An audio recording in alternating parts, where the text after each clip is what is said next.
Amis auditeurs et auditrices, vous qui nous suivez ce matin, que la paix de Christ qui surpasse toute intelligence soit avec chacun de vous, auditeurs et auditrices de la France, de la région parisienne et de Cergy-Pontoise, amis auditeurs et auditrices des régions, puisque nous avons eu des bien-aimés qui nous ont suivis depuis Reims, qui ont même pris la Sainte Seine avec nous dimanche dernier.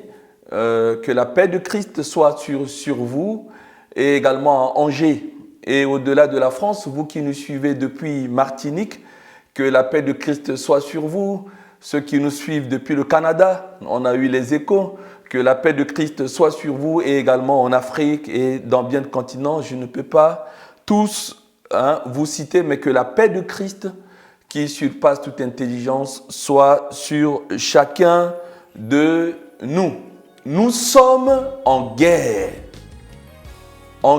contre un ennemi invisible, disait notre président Emmanuel Macron. Et si l'ennemi est invisible, il faudrait qu'il y ait en face de lui une force opérationnelle invisible pour combattre cet ennemi invisible. Vous avez compris que face à un ennemi invisible, il faut qu'il y ait une force F, opérationnelle O, invisible, pour combattre cet ennemi invisible. Et cette force invisible, c'est ce mot en 3 lettres qui s'appelle la foi. Force opérationnelle invisible. En effet, dans 1 Jean chapitre 5, verset 4, la Bible nous dit que tout ce qui est né de Dieu triomphe du monde. Et la victoire qui triomphe du monde, c'est notre foi. C'est notre foi. Et je suis clair avec vous ce matin, amis auditeurs et auditrices, face à la coronatitude ambiante. C'est vrai, tout le monde parle aujourd'hui avec raison des signes précurseurs du retour de Christ. Ça, c'est plus les chrétiens.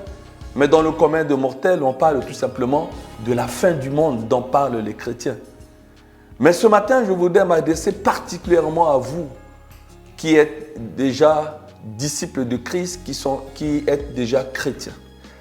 Vous savez, le Christ dont nous attendons le retour, et c'est un retour salvateur, parce que c'est dans son paradis qu'il n'y aura plus jamais de maladie, nous serons dans les félicités.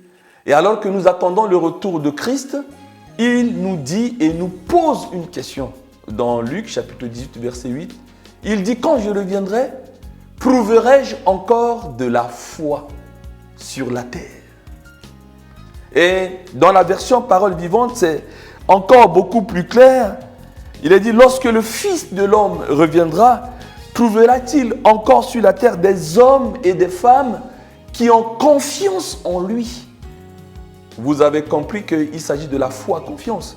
Parce qu'il y a 2 sortes de foi. Il y a la foi avec grand F, puisque nous sommes sauvés par la grâce, afin que personne ne se glorifie. Et lorsqu'un homme ou une femme accepte le Christ comme son Seigneur Sauveur personnel, c'est ça qui s'appelle la foi, par le moyen de la foi. Nous sommes sauvés par la grâce, par le moyen de la foi.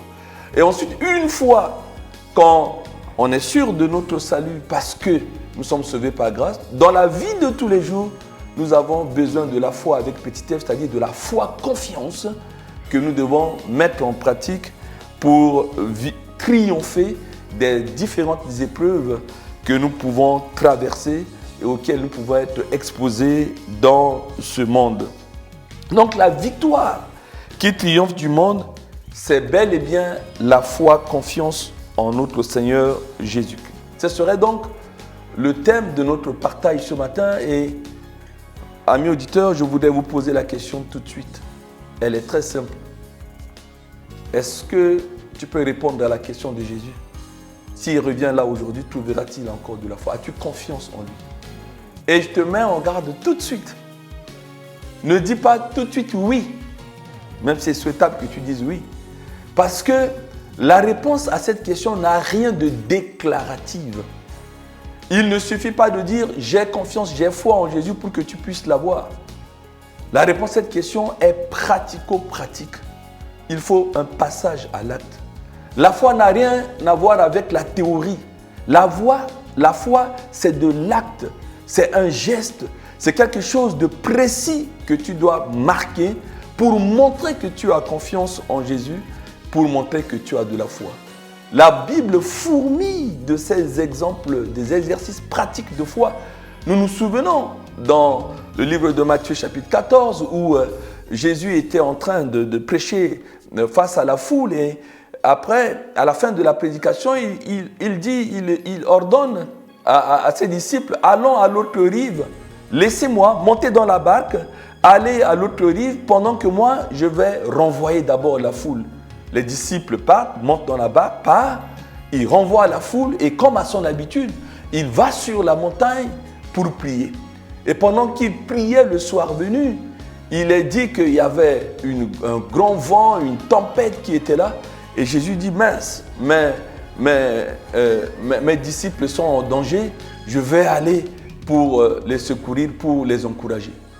Et pendant qu'il y allait, il marchait sur l'eau, il y avait des vagues qui rentraient dans la barque. Les disciples ont vu Jésus et ils ont eu peur, ils l'ont pris tout de suite comme un fantôme et ils se mettent à crier. Et Jésus a dit, stop! Confiance, c'est moi. Et toujours le porte-parole habituel, Pierre dit, mais si c'est toi, ordonne que je vais vers toi. Jésus lui dit, ben viens. Et là, on voit cet exercice de foi. Pierre sort de la barque et marche sur l'eau en train de venir vers Jésus. Mais c'était impressionnant, étonnant. Les disciples disent, mais c'est pas vrai, l'exercice de la foi. Mais face au vent qui était tellement fort, Pierre commençait à regarder le vent et dit, mais ce n'est pas possible que je puisse marcher sur l'eau. Et il a tourné ses regards, pas plus maintenant sur la foi, mais sur la vue, ce qu'il est en train de voir, le vent, la vague. Il a pris peur, il commençait à s'enfoncer, il a crié encore à nouveau de peur. Et Jésus lui a tendu la main pour le prendre et il lui a fait cette remarque. Pourquoi tu étais en si bon chemin dans cet exercice, mais il fallait aller jusqu'au bout. Il était en train de lui montrer que la foi n'a rien à voir avec du déclaratif. D'ailleurs, il en fera les frais quand il a régné Jésus. Il faut que tu comprennes, il faut que je comprenne, il faut que nous comprenions ce matin que la foi n'a rien à voir avec le déclaratif. Il faut des exercices de foi. Et je suis arrivé ce matin avec un exercice que le Saint-Esprit m'a donné, on va y venir. Vous savez, j'aime bien prêcher ce que je vis. Lorsque nous étions avec mon épouse en mission, en 2001, nous sommes arrivés dans ce pays en guerre. Après, une église m'a invité à 500 ou 600 km dans la troisième ville du pays qui s'appelle Belgrati. Et je suis allé là-bas faire ce séminaire et j'ai dit à cette église, il faut que vendredi matin, aux premières heures de l'aube, je quitte puisque ma chapelle prie tous les vendredis à 14h. Et sur ce, le jeudi matin, on est parti. J'avais un pasteur baptiste avec moi, une autre sœur qui était là, elle était chrétienne charismatique. Et on est arrivé au premier barrage des gendarmes. J'ai vu qu'il y avait une colonne de véhicules qui ne bougeait pas. J'ai dépassé et j'ai posé juste une simple question aux gendarmes, mais pourquoi on ne peut pas passer? Ce monsieur s'est mis à s'enflammer pour rien. Comme il avait vu sur mon véhicule ces estampillés ambassade chrétienne, etc. Et il a dit, mais vous êtes pasteur, non? Ben, vous n'avez qu'à partir. J'ai dit, mais qu'est-ce qui ne va pas, monsieur? Mais non, je n'ai pas à vous dire. Vous savez bien qu'il y a des coupeurs de route. Et à 15 km de là, il y a des coupeurs de route qui ont barré la route. Nous avons fait appel à la force des Nations Unies et nous attendons un top de leur part. Mais vous avez doublé tout le monde, il fallait s'arrêter là-bas. Mais sinon, quand vous êtes pasteur, vous n'avez qu'à partir. Et là, j'étais saisi par le Saint-Esprit. Je ne comprenais pas quelle était sa réaction. Il fallait qu'il m'explique calmement. Et là, je me suis tourné vers mon collègue pasteur, qui est en même temps un de mes étudiants à la faculté de théologie, là où je donnais les cours à l'époque. Et je lui ai dit, petit frère, pasteur, toi et ma soeur, restez ici, parce qu'il faut que je sois dans la capitale avant 14 heures. Le Seigneur m'a donné un message pour son peuple, mais la manière dont ce gendarme a répondu heurte ma foi. Restez ici jusqu'à ce que la force onusienne fasse déguerpir dans un jour, dans 2 jours, je ne sais pas, mais moi, je dois être avant vous. Ils ont dit non, on ne te laissera pas partir. Nous partons avec toi. Et le gendarme attendait. J'ai dit, monsieur, levez le barrage, je m'en vais. Il a dit, tant pis, vous n'avez qu'à partir, mais vous êtes pasteur, non? Dieu n'a qu'à vous garder. Il a enlevé la barrière était comme saisie. Souvenez-vous, Paul a été saisi, il dit, si c'est toi, viens. Et là, ce n'était plus moi, j'ai saisi par le Saint-Esprit. Et j'ai démarré le véhicule, on est parti. Mais j'avais entendu 15 km. Et quand je voyais sur le compteur, effectivement, quand on était à 12 ou 13 km, voilà, mon cœur commençait à battre et j'ai dit au pasteur, bon ben, prions, hein, comme on a dit que c'est à 15 km. Donc moi je me suis mis à prier en langue. Et le pasteur Baptiste, qui n'est pas charismatique, a été baptisé certainement par le Saint-Esprit, ou c'est la peur qui l'a fait baptiser. Il se mettait à prier pour la première fois dans sa vie en langue. Et la sœur qui était charismatique, on priait, on faisait nos glossolalies. Et 2 kilomètres plus tard, j'apercevais un tronc d'arbre qui était sur la route. J'ai dit, ça c'est terminé. J'ai juste dit à ce pasteur et à ma sœur, Dieu va nous garder, je le crois. Mais s'il demande nous montre notre argent, tout, donnez tout. Quitte à ce qu'on reste nu dans la voiture, on donne. Mais n'ayez pas de l'opposition si jamais il nous bloque. Et je m'avançais. Je suis arrivé à, j'ai vu que c'est un tronc d'arbre, mais c'est un tronc d'arbre petit. Je pouvais passer dessus. Et je me suis arrêté.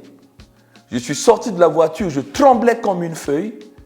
J'ai déplacé le tronc d'arbre. J'ai avancé la voiture. Et au moment où je rentrais dans la voiture, quelque chose me dit, ils vont tirer. Ils vont tirer. Et tu vas être abattu.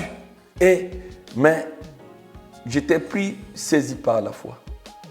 Et je suis parti.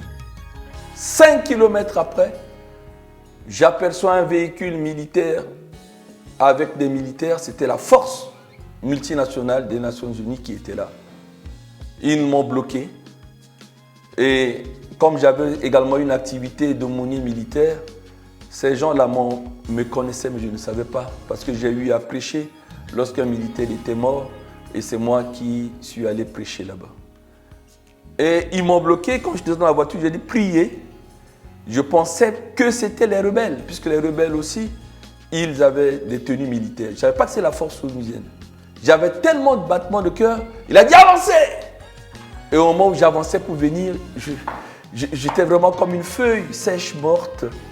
Et j'avançais et dit, ils vont me tirer dessus, ils vont me tirer dessus. Et ils ont dit, oh, ben, pasteur, c'est vous. Et je vois quelqu'un qui a l'air de me connaître. Il a dit, mais vous venez d'où? J'ai dit, mais on vient de Berbérati. Et il dit, mais vous n'avez pas vu qu'on nous a signalé qu'il y a quelques kilomètres de là, il y a des coupeurs de route qui ont...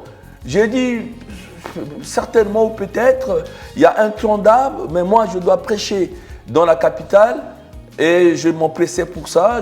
J'ai dégagé le bout de bois, je suis parti. Ils ont dit, ce n'est pas vrai. Je dis, bon, écoutez, là c'est sécurisé, vous pouvez y aller, nous on va aller à leur rencontre. Et je suis rentré dans la voiture, on est parti. Et il y avait plus de peur que de mal, on est parti. Ce n'est que 3 jours plus tard qu'on entendait à la radio que ce jour-là, la force onusienne a tiré sur des coupeurs de route, il y a eu 2 morts. On a compris que c'était ces gens-là. Je m'en arrête là. Pour vous dire que la foi, comme Pierre qui a marché sur l'eau, après il a commencé à douter, c'est ça cet exercice. Et le Seigneur me montrait déjà à l'époque que la foi, c'est de poser les actes. Oui, ce matin, comme promis, voilà l'exercice que Dieu veut te donner pour montrer si tu as confiance en Jésus dans ta vie ou pas. C'est une question que Saint-Esprit te pose ce matin. Acceptes-tu de monter sur le dos de ton champion Jésus-Christ? Je répète, c'est le thème de ce message. Acceptes-tu de monter sur le dos de ton champion Jésus-Christ? That is a question. Point d'interrogation. Pourquoi je vous pose cette question? Mais je vais vous raconter brièvement une histoire et vous allez comprendre.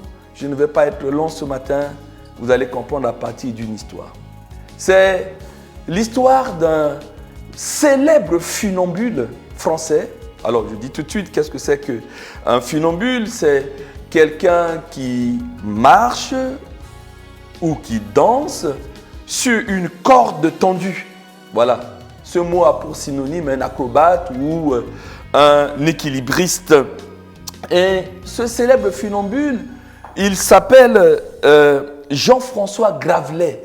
Il a un surnom, souvent ces artistes-là, ils prennent des surnoms, on l'appelle Blondin. Et ce mec a pu traverser les chutes de Niagara. Nous connaissons tous les chutes de Niagara qui se trouvent en Amérique du Nord et qui fait frontière avec le Canada. Et ce monsieur, ce funambule, a pu traverser cette chute de Niagara sur une corde de chanvre de 330 mètres le 30 août 1859, il y a 160 ans de cela maintenant. Devant 12 000 spectateurs, il a traversé la chute de Niagara. Waouh!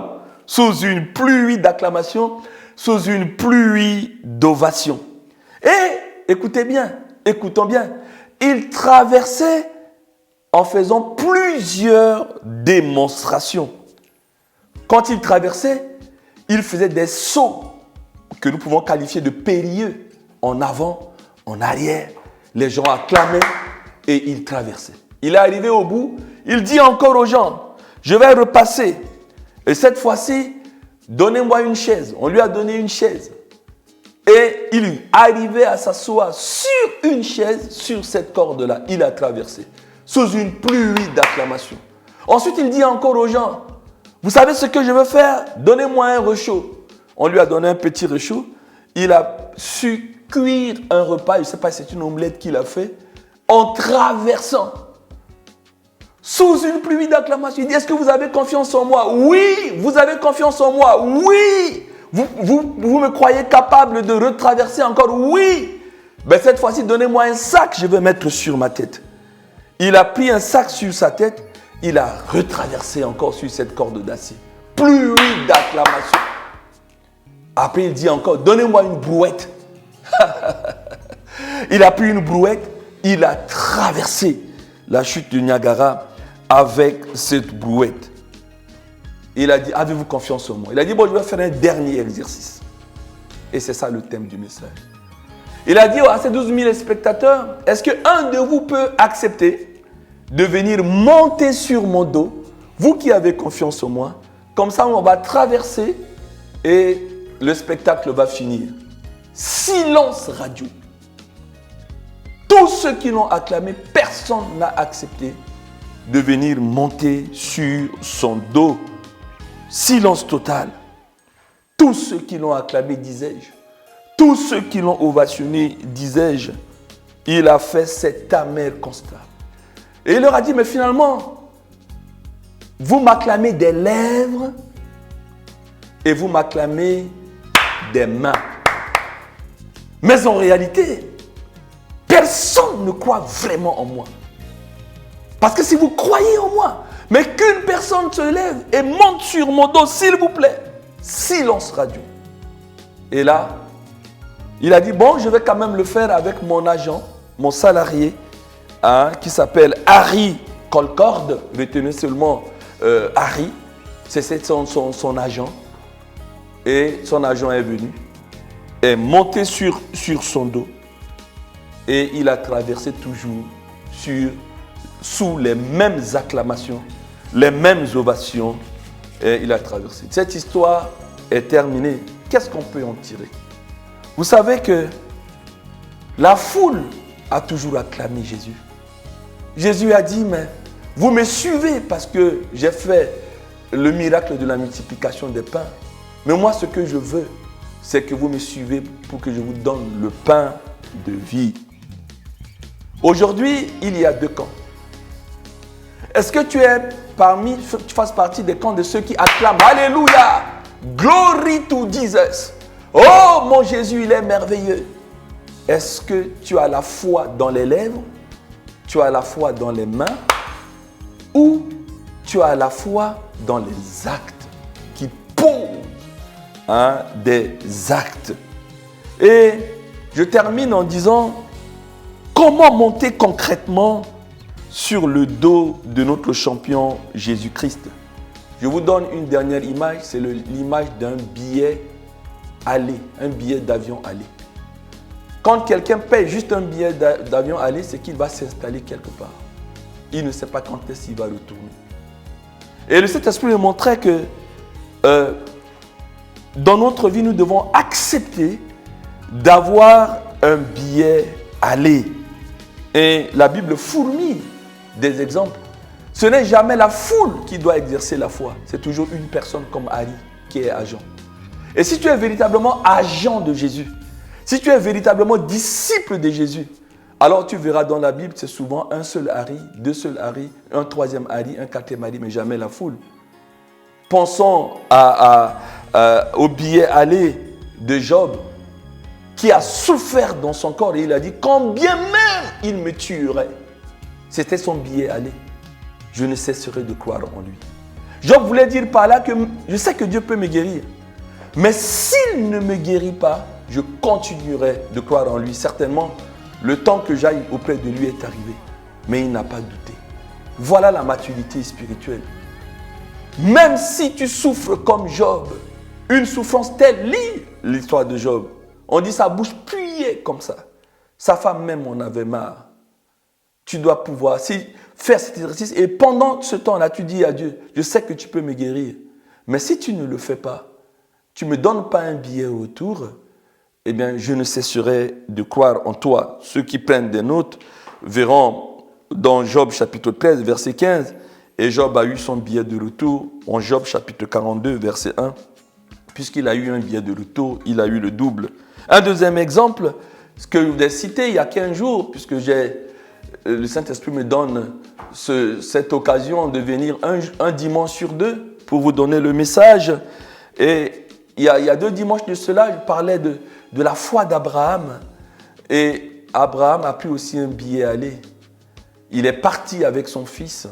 Il a posé un acte concret. Le fils a dit, il y a le feu, il y a le bois, où est l'agneau? Il a dit, Dieu se pourvoira lui-même. Et c'est lorsqu'on lit l'auteur inconnu du livre d'Hébreux qu'on a compris qu'Abraham a dit, je prends un billet aller. Dieu est capable même de ressusciter mon fils. Et c'est quand il est parti, Genèse 22, et on voit au moment où il a levé le couteau, il a entendu la voix d'un ange qui a dit, n'avance pas la main sur l'enfant. Il se retourna et là il vit un bélier dans le buisson. Oh, alléluia! C'était son billet retour. Et Dieu a dit, tu as eu confiance en moi. Voilà ton billet de retour et tu seras béni.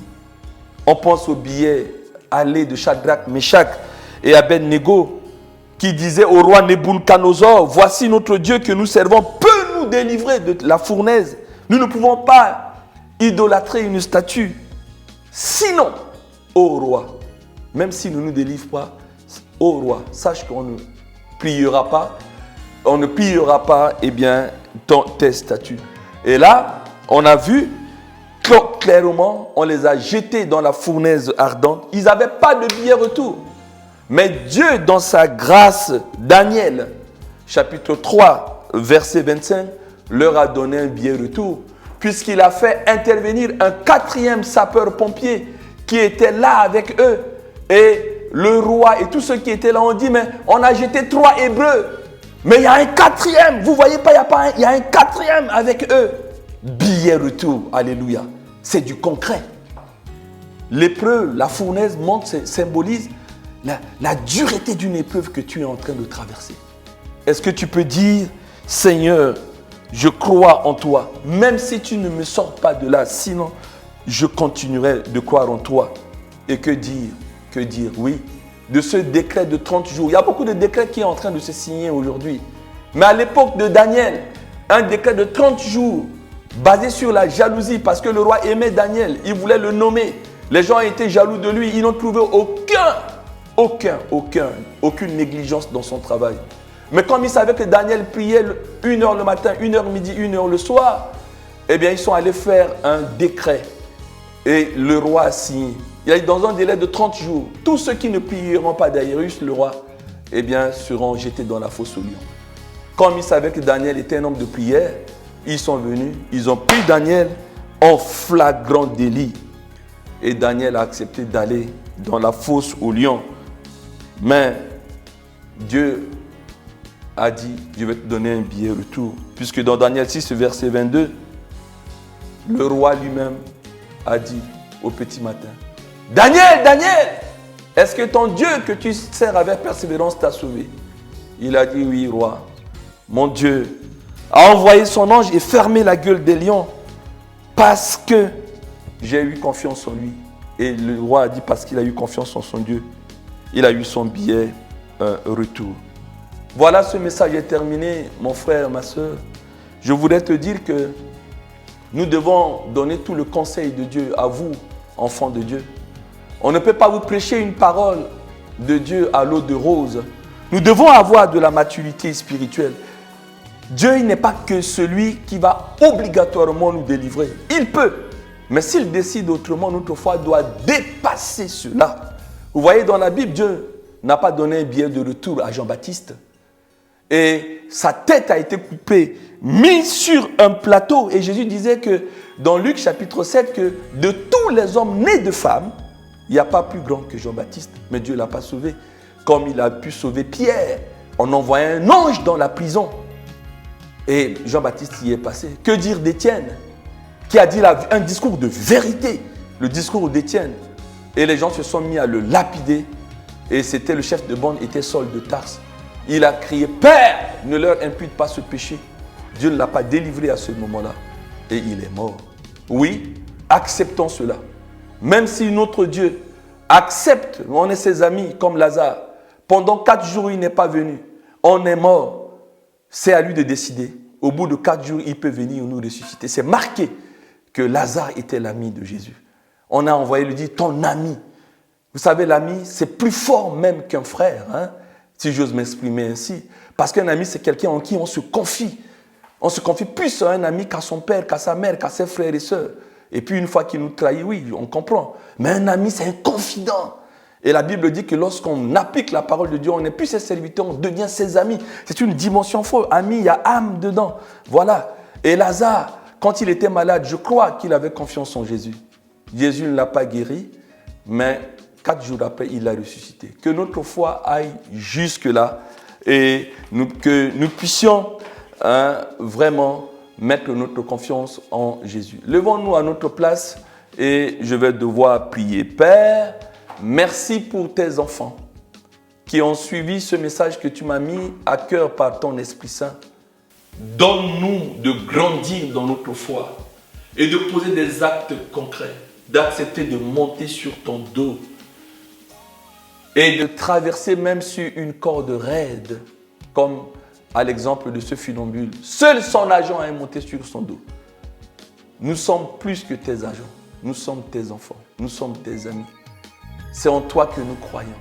Fais-nous grâce dans nos maladies, dans nos épreuves, dans nos fournaises ardentes, d'accepter ce billet aller et de dire comme Job, combien même tu nous tuerais, nous ne cesserons de croire en toi. Qu'il n'y ait pas de doute dans notre foi, parce que tu peux tout et tes intentions ne sont que bonnes envers nous. Tu ne nous veux pas du mal. Seigneur, ce matin, permets pas que notre foi soit dans les lèvres uniquement et dans nos mains uniquement, comme ces 12 000 spectateurs. Je te remercie que ton Esprit Saint puisse mettre cela encore profondément dans le cœur de tes enfants. Bénis-les. Et ta parole dit que le juste, celui qui t'a accepté comme Seigneur Sauveur, vivra par la foi. Seigneur, donne-nous de vivre par la foi et que cette force opérationnelle invisible puisse combattre l'ennemi invisible. Dans le nom de Jésus, je t'ai ainsi prié. Amen.